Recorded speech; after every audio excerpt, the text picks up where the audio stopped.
to children. Let's talk about that in more detail, should we?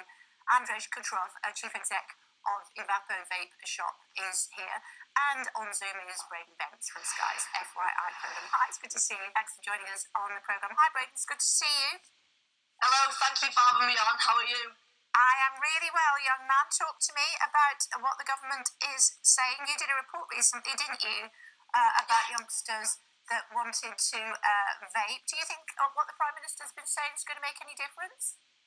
Well, hopefully. I mean, we've got to keep our fingers crossed, but I do think more needs to be done.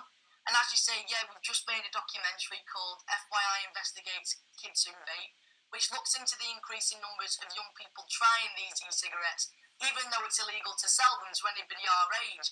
And, you know, it has become apparent, and there's been a lot of popularity and got people talking over the topic of underage vaping recently, obviously off the back of the government regulations and what they're trying to do. Also in general, because we're seeing it a lot more.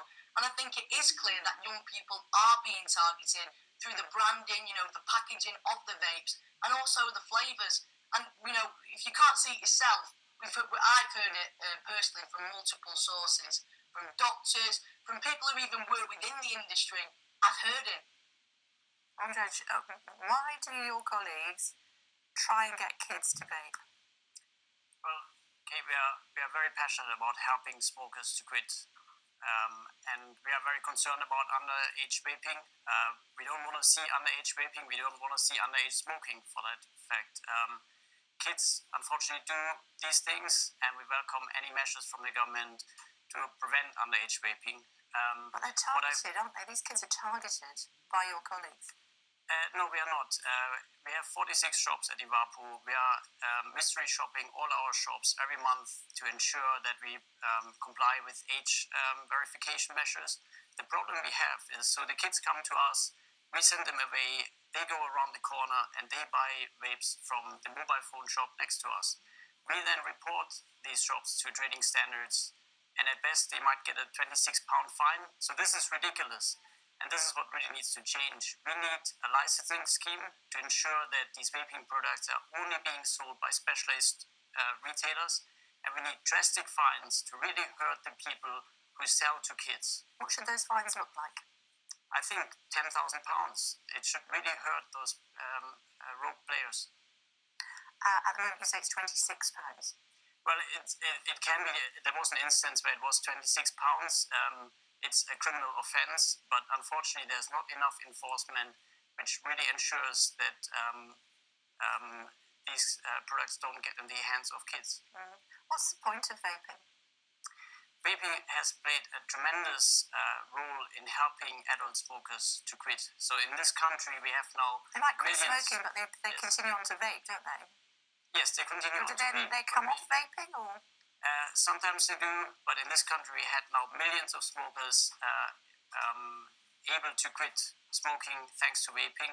The UK has been very supportive of vaping in helping smokers to quit.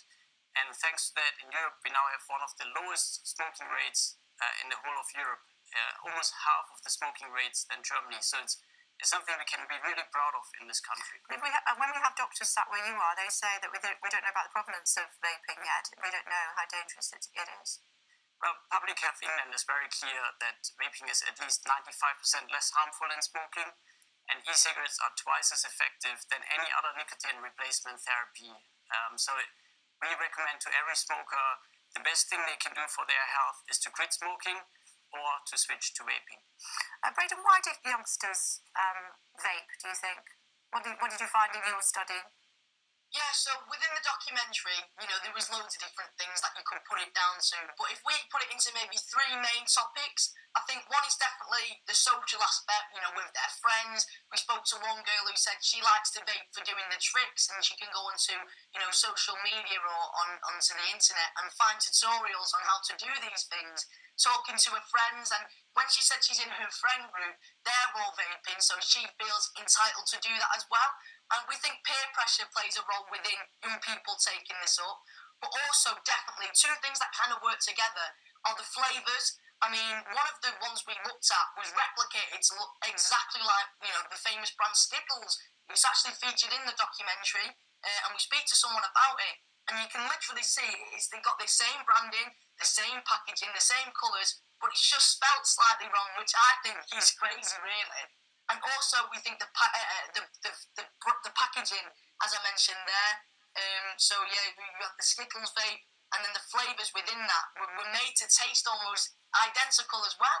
So it was pretty much just copying, our usual famous sweet brands, and then turning it into a vape, which, to be honest with you, I couldn't get my head around, and neither could a lot of people that watched the documentary and were also featured in it.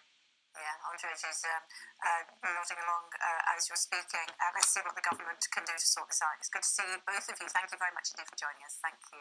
So. And